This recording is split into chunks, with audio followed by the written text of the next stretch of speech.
আসসালামু আলাইকুম। আমাদের এই প্রশ্নটা হলো, একটি পুকুরের পানির গভীরতা 6 মিটার, বায়ুমণ্ডলে তাপমাত্রা 27 ডিগ্রি সেলসিয়াস এবং পানির মধ্যে উহা প্রতি মিটারের গভীরতার জন্য 0.5 ডিগ্রি সেলসিয়াস কমে। পানির ঘনত্বের পরিবর্তন উপেক্ষা করে পুকুরের তলদেশে উৎপন্ন একটি মার্শ গ্যাসের বুদবুদ পুকুরের উপরিতলে পৌঁছার অবস্থায় উহার আয়তনের পরিবর্তনের শতকরা হার নির্ণয়। এক কথায় বুদবুদের আয়তনের যে শতকরা পরিবর্তন হয়েছে তার হার নির্ণয় করতে হয়েছে। তার মানে বুদবুদের আয়তনের পরিমাণ জানা লাগবে তলদেশে এবং পৃষ্ঠদেশে। তো আমরা ধরে নিলাম যে পুকুর বা যেটাই হোক পুকুর, এটা হলো পৃষ্ঠদেশ, এটা হলো তলদেশ। তো উভয় জায়গায় কিন্তু তাপমাত্রা ভিন্ন। তো এখানে আমাদের বায়ুমণ্ডলীয় বা পৃষ্ঠদেশে বায়ুমণ্ডলের তাপমাত্রা হবে, ঠিক আছে। আর কতটুকু প্রতি মিটার গভীরতার জন্য এতটুকু কমে, তাহলে 6 মিটার জন্য কতটুকু কমবে সেটা আমরা বের করতে পারবো। তো আগে তাপমাত্রা সম্পর্ক লিখবে এখানে। প্রথমে আমরা পৃষ্ঠতলে লিখি, পৃষ্ঠতলে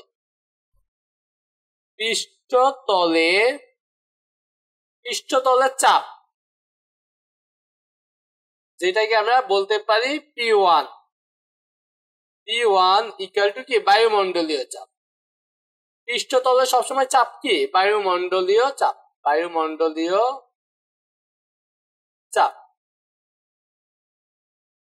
তো বায়ুমণ্ডলীয় চাপ হলো, আমরা জানি 1.01 ইন্টু 10⁵ প্যাসকেল বা নিউটন পার মিটার স্কয়ার। তারপর আয়তন আমরা জানি না, আয়তন আমরা ধরে নিলাম এটা হলো আয়তন V1। তাপমাত্রা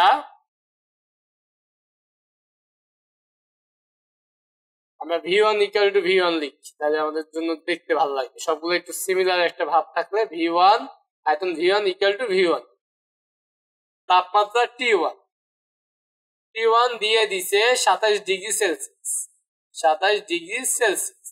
তো এখানে আমাদের এটাকে কি করতে হবে, কেলভিনে নিয়ে নিতে হবে। কেলভিনে নিয়ে নিলে 273 যোগ করতে হবে, 27 যোগ 273, তাহলে এটা কি হয়ে যাবে, কেলভিন হয়ে যাবে। তো এখানে 300 কেলভিন। ওকে, তারপরে আমাদের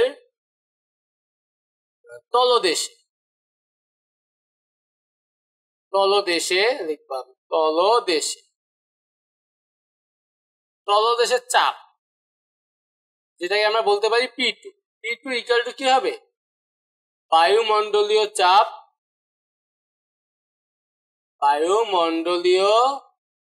চাপ তলদেশে সবসময় বায়ুমণ্ডলীয় চাপ যোগ উদয় স্থিতি চাপ, মানে ওই যে আমাদের যে এইচ গভীরতায় আছে তলদেশটা, সেই এইচ গভীরতায় যে চাপটা, উদয় স্থিতি চাপ।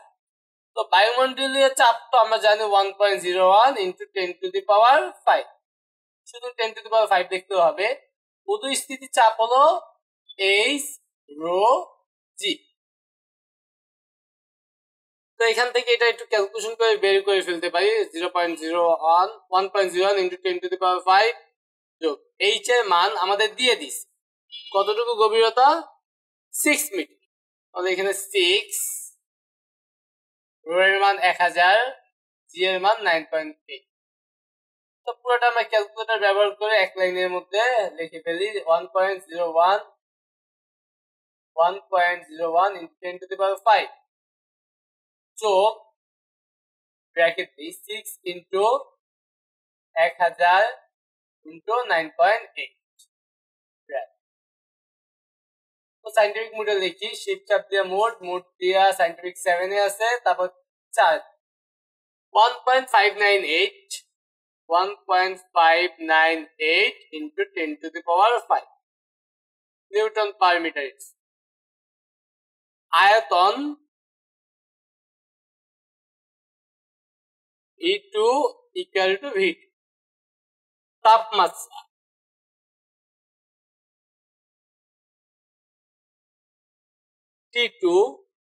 T2 আমাদের কমবে, তাপমাত্রা কমবে। এই যে বলছে প্রতি মিটার গভীরতার জন্য 0.5 ডিগ্রি সেলসিয়াস কমে। তাহলে আমাদের এমনি ছিল 27 ডিগ্রি সেলসিয়াস, তার থেকে কমবে কত মিটার? 6 মিটার। যত মিটার তত মানে 6 মিটারের জন্য 0.5 মানে 1 মিটারের জন্য 0.5, 6 মিটারের জন্য 6 into 0.5 মিটার। 6 মিটারের জন্য যা হবে ততটুকু কমবে। তাহলে 6 এর সাথে 0.5 গুণ করলে হবে 3। তাহলে 27 থেকে 3 গেলে ডিগ্রি সেলসিয়াস দিয়ে দেই। 27 থেকে 3 গেলে 24 ডিগ্রি সেলসিয়াস। এটাই কেলভিনে নিয়ে নিব।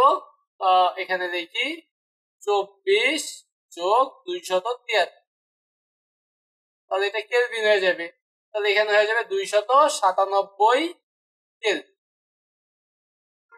তাহলে আমরা এক কথা চাপ, আয়তন, তাপমাত্রা তিনটাই পাইলাম, তলদেশে এবং পৃষ্ঠদেশে।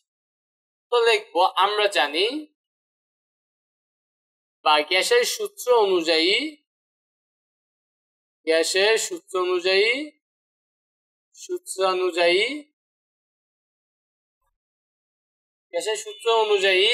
কি লিখতে পারি আমরা? P1 V1 divided by T1 equal to P2 V2 by T2। তো এখান থেকে আমরা V1 টা ঠিকঠাক থাকুক আর এই V2 কে এই পাশে পাঠিয়ে দেই, তাহলে নিচে চলে গেল। এই T1 ওই পাশে যাবে, তাহলে উপরে যাবে P2 T1, আর এই P1 নিচে যাবে, তাহলে P1 আর নিচে আছে T2 equal to এখানে V1 divided by V2 equal এখানে বার কি P2 T1 সবগুলো মানে আমরা জানি, সবগুলো আমরা মান বসাবো। P2 এর মানটা আমাদের কত ছিল? 1.598 into 10 to the power 5 1.598 into 10 to the power 5। T1 এর মান ছিল 300 কেলভিন। P1 এর মান ছিল 1.01 into 10 to the power 5 into T2 এর মান আমাদের ছিল 257। আবার দেখে নেই 257, হ্যাঁ 257। ওকে, এই পুরো মানটা ক্যালকুলেটরে বসাই দেই, তাহলে আমরা V1 V2 এর মান মানে একটা অনুপাত পাই যাবে, একটা সম্পর্ক পাই যাবে। সম্পর্ক পাইলেই আমরা এর হার টার বের করতে পারি। এখান থেকে ক্যালকুলেটরই করতে হবে। এখানে 10 to the power 5 10 to the power 5 কাটি, একটু ছোট করি, তারপর ভগ্নাংশ দেই 1.598 into 300 ডিভাইডেড বাই নিচে আছে 1.01 into 297। 1.598 10 to the power 0 মানে সাইন্টিফিক মোডে আছে আর কি, শিফট আপ মোডে গিয়ে নরমালে যাও, তাহলে দেখবা সুন্দর মান আছে 1.598। ঠিক আছে, 82 তাহলে 1.598 লিখতেই হবে 1.598। ওকে, এখন এখান থেকে আমরা একটা সম্পর্ক লিখতে পারি V1, এই V2 টাকে ওই পাশে পাঠিয়ে দেই 598। এই যে V2 টা কি ছিল আমাদের একটু খেয়াল করো, চলো দেখি। V2 এই আয়তন, কোথায় আয়তন? তলদেশের আয়তন। তার মানে আমরা বলতে পারি V1 তাহলে পৃষ্ঠদেশের আয়তন। এই V1 টা কি আমরা একটু এটা লিখবা না, আমরা একটু নিজেরা বোঝার জন্য এখানে পৃষ্ঠ লিখলাম, এখানে তল লিখলাম। ঠিক আছে, এটা তাহলে তলদেশে যে আয়তন তার 1.598 গুণ হবে পৃষ্ঠদেশে আয়তন, বুদবুদের আয়তন। তার মানে কি আয়তন বাড়ছে, 1.5 গুণ হয়েছে, তার মানে কি বাড়ছে। তো আমরা লিখছি আয়তন বৃদ্ধি। আমাদের কিন্তু শতকরা পরিমাণ চাইছে, তো প্রথমে আমরা আয়তন বৃদ্ধি বের করব।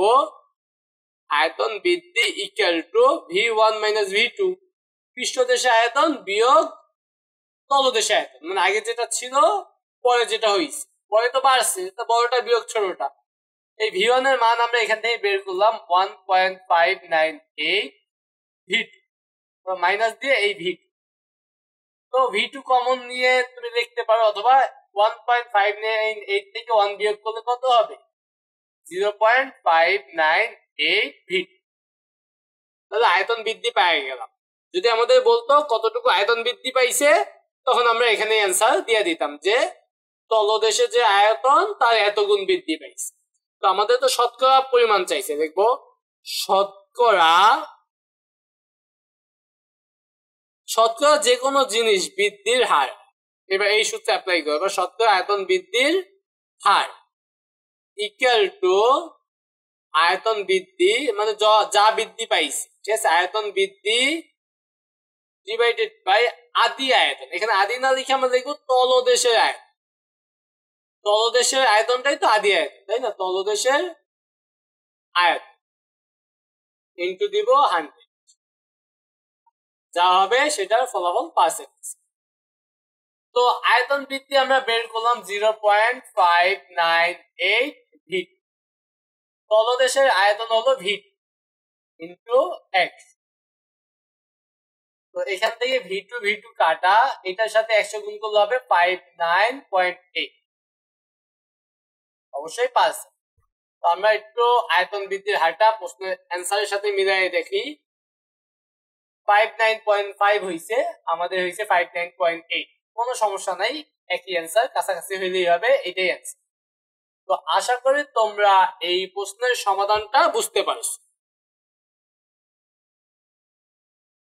আমাদের এই প্রশ্নটা হলো একটি সিলিন্ডারে রক্ষিত অক্সিজেন গ্যাসের আয়তন 1 × 10⁻²² মিটার কিউব, তাপমাত্রা 300 কেলভিন এবং চাপ 2.5 × 10⁵ নিউটন পার মিটার স্কয়ার। তাপমাত্রা স্থির রেখে কিছু অক্সিজেন ব্যবহার করা হলো, ফলে চাপ কমে 1.3 × 10⁵ নিউটন পার মিটার স্কয়ার হলো। ব্যবহৃত অক্সিজেনের ভর কত? আর এর মান দিয়ে দিছে ধ্রুবক, গ্যাসীয় ধ্রুবক। তো এখানে আমাদের তাপমাত্রা স্থির রেখা, তার মানে টি স্থির, তার মানে আয়তন আর চাপের একটা সম্পর্ক পাবো। লিখতে পারি প্রাথমিক আয়তন চূড়ান্ত আয়তন, এভাবে লিখতে পারি। দেখবে এখানে প্রাথমিক আয়তন V1 equal to 1 × 10⁻² metre cube. তারপরে চূড়ান্ত আয়তন লিখে দেই। চূড়ান্ত আয়তন তো জানি না, আয়তন বের করবো, তাই না? চূড়ান্ত আয়তন V2 equal to what? আমরা আগে V2 বের করবো, জানা নাই। তারপরে আমাদের প্রাথমিক চাপ,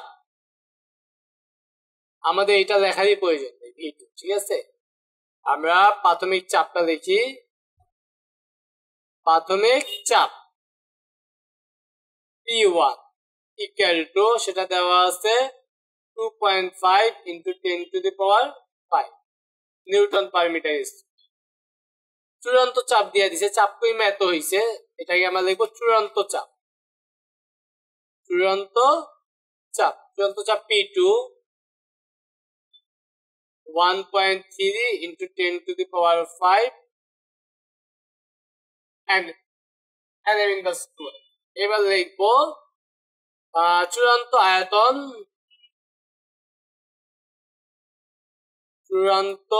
আয়তন V2 হলে গ্যাসের সূত্র অনুযায়ী, গ্যাসের সূত্রানুযায়ী P1 V1 equal to P2 V2। চাপ এবং আয়তনের সম্পর্ক V2 নির্ণয় করব, তাহলে V2 equal to লিখতে পারি আমরা P1 V1 divided by P2।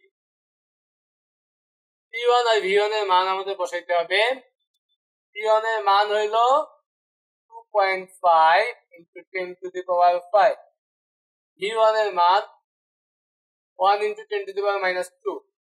1 into 10 to the power minus 2. V2 এর মান হলো 1.3 into 10 to the power 5. 1.3 into 10 to the power 5.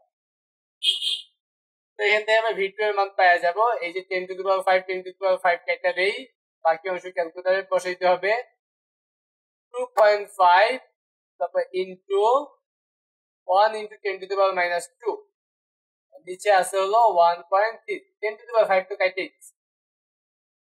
এখানে আমরা পাইছি সাইন্টিফিক মোডে নিব, দেখতে পাই এটা কি দেখেই বুঝা 0.19 অথবা দেখতে পাই 1.9 into 10 to the power minus 2। এই 1টাকে দশমিকের পাশে আনতে গেলে কয়টা সংখ্যা? দুইটা সংখ্যা, এজন্য minus 1.92 1.92 into 10 to the power minus 2।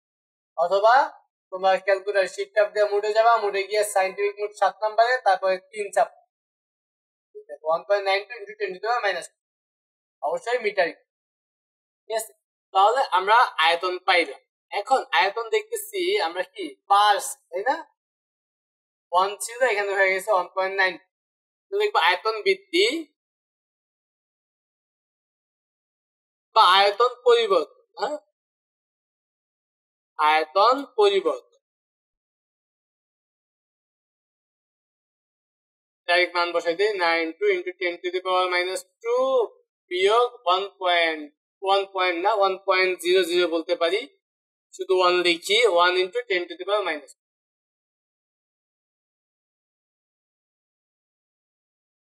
তার মানে কতটুকু আয়তন পরিবর্তন হয়েছে এটা আমরা বের করতেছি। বিয়োগ করলে 0.92 into 10 to the power minus 2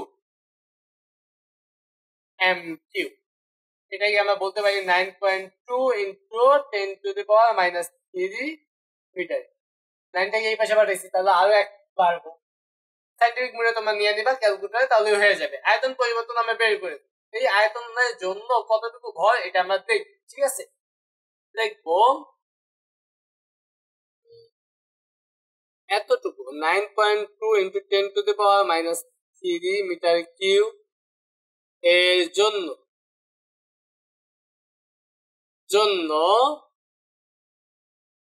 oxygen এর, দেখি প্রশ্নটা একটু দেখে আসি,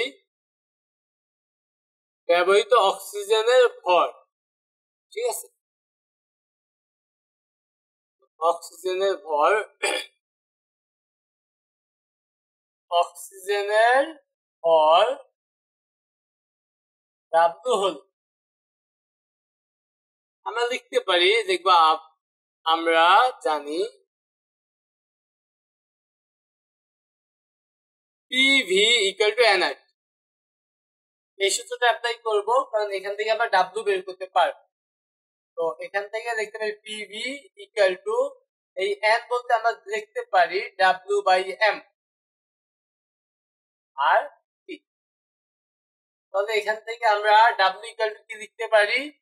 W equal to PVm divided by RT। প্রাথমিক অবস্থায় আমরা যে চাপ সেটা ব্যবহার করব। প্রাথমিক অবস্থায় চাপ আমাদের কত ছিল? চাপ 2.3 into 10 to the power 5,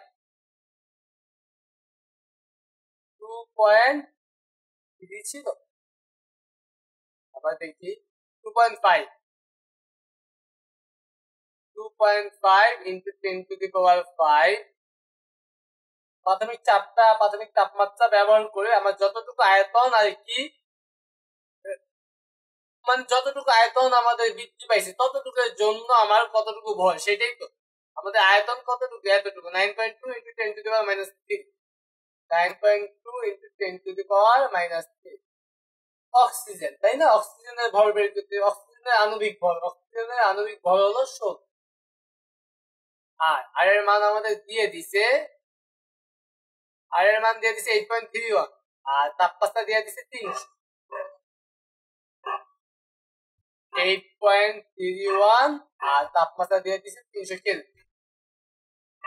আসলে অ্যান্সার মিলে যাবে। আমরা একটু ক্যালকুলেটর ব্যবহার করি, শিফট ট্যাব দিয়ে মোট ভগ্নাংশ দিলাম 2.5 into 10 to the power 5 into 9.2 into 10 to the power minus 3 into m মানে 16।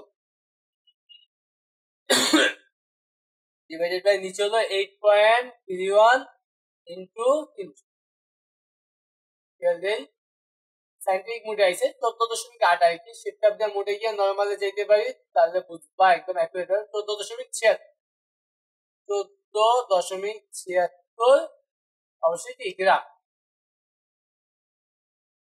অ্যান্সারটা একটু মিলাই নেই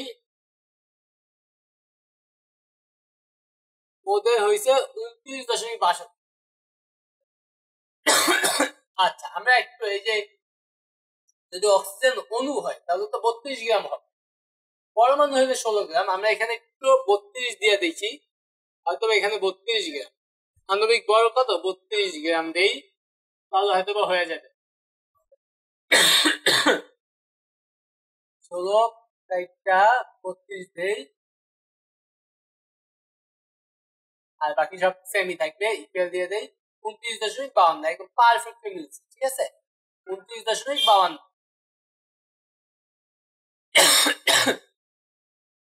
তাহলে এখানে 32 দিলে 29.52 গ্রাম আমাদের অ্যান্সারের সাথে মনে একদম পারফেক্টলি 29.62 আমাদের হইতে 52 কোনো সমস্যা নাই একটু হালকা পাতলা মান ডিফারেন্ট হইতেই পারে তো যখন আমাদের অক্সিজেনের কথা বলবে অক্সিজেন অণুর আণবিক ভর ব্যবহার করবে অক্সিজেন অণুর অক্সিজেন বলতে তো আমরা বুঝি O2 অক্সিজেনের 16 গুণ 2 দুইটা 16 তাহলে 32 তাহলে 32 গ্রাম দেওয়া উচিত ছিল তো 32 দিলেই আমাদের অ্যান্সার একদম পারফেক্টলি মিল তো আশা করি তোমরা এই প্রশ্নের সমাধানটাও বুঝতে পারছো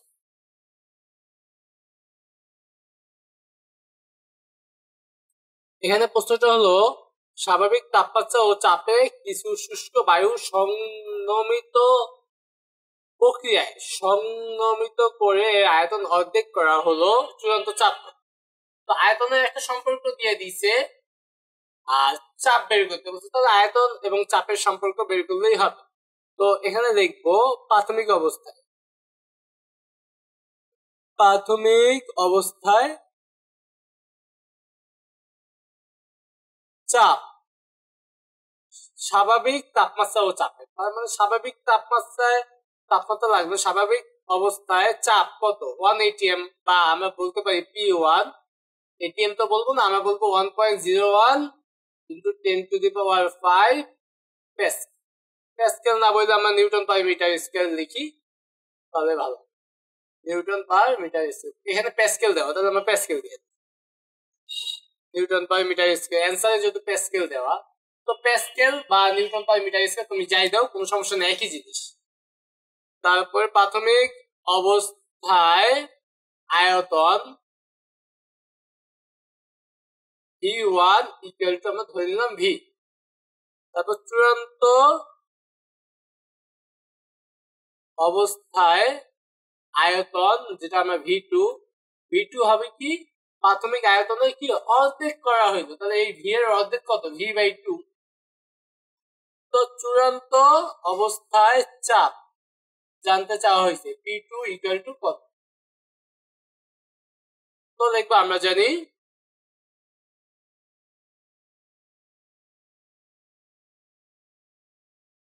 P1 V1 equal to P2 V2 তাহলে এখানে P2 বের করবো যেহেতু P2 equal to P1 V1 divided by V2 P1 এর মান হলো 1.01 into 10 to the power 5 V1 এর মান হলো V আর V2 এর মান হলো V/2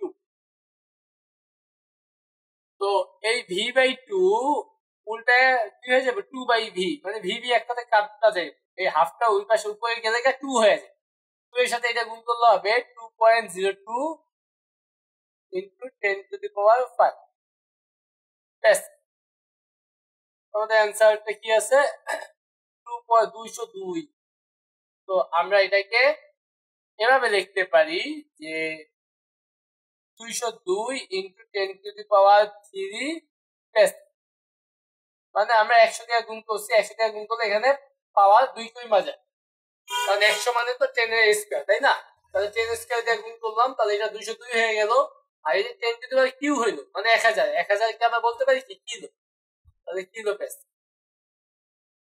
ঠিক আছে, তো 203 202 202 কিলো প্যাসকেল। তো ওদের মতো যদি অ্যাকুরেট মান চাও তাহলে ওই যে লিখতে হবে 1.01 না লিখে লিখতে হবে 1. বা এখানে একদম কিলো প্যাসকেলই দেখা যায় যে আমরা জানি 101.325 কিলো প্যাসকেল, সেটা লিখলে একদম ডাইরেক্ট কিলো প্যাসকেলে আসবে। অথবা আমরা 1.0135 এভাবে লিখতে পারি। অনেকগুলো সংখ্যা লিখলে যে দশমিকের ওদের মতো একদম অ্যাকুরেট মানটা পাবো 65 এগুলোও পাবো, দরকার নেই আমরা 202 লিখে দিলেই হয়ে যায়। এটাই অ্যান্সার। আশা করি তোমরা এই প্রশ্নের সমাধানটাও বুঝতে পারছো। আমাদের এই প্রশ্নটা হলো একটি অক্সিজেন সিলিন্ডার 250 এটিএম চাপ সহ্য করতে পারে। সিলিন্ডারটি 125 এটিএম চাপ ও 27 ডিগ্রি সেলসিয়াস তাপমাত্রায় অক্সিজেন দিয়ে পূর্ণ করা হবে। গ্যাসের কত তাপমাত্রা সিলিন্ডারটি বিস্ফোরিত হবে? মানে যেই তাপমাত্রায় চাপ এত হইব সেই তাপমাত্রায় তো বিস্ফোরিত হইব, তাই না? তার মানে এত চাপে তাপমাত্রা কত সেটা আমাদের বের করতে হবে। লিখবো এখানে প্রাথমিক চাপ, প্রাথমিক চাপ এটাকে বলি যেই চাপে আর কি পূর্ণ করছে P1 সেটা হলো 125 এটিএম। তাহলে প্রাথমিক তাপমাত্রা T1 equal to 27 degree Celsius. 273 যোগ করে দিবা তাহলে হবে 300 কেলভিন। এবার চূড়ান্ত মানে বিস্ফোরিত হবে এমন অবস্থায় চাপ, চূড়ান্ত চাপ বিস্ফোরিত হবে এমন চাপটা হলো 250 এটিএম। একদম সহ্য করতে পারে, এর বেশি দিলেই তো একদম বিস্ফোরণ হবে। এই সহ্য করা অবস্থায় যে তাপমাত্রা সেই তাপমাত্রাটাই মোটামুটি বিস্ফোরিত হয়ে যায়।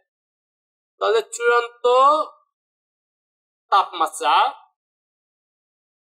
এই আমরা বলতে পারি T2 বের করব।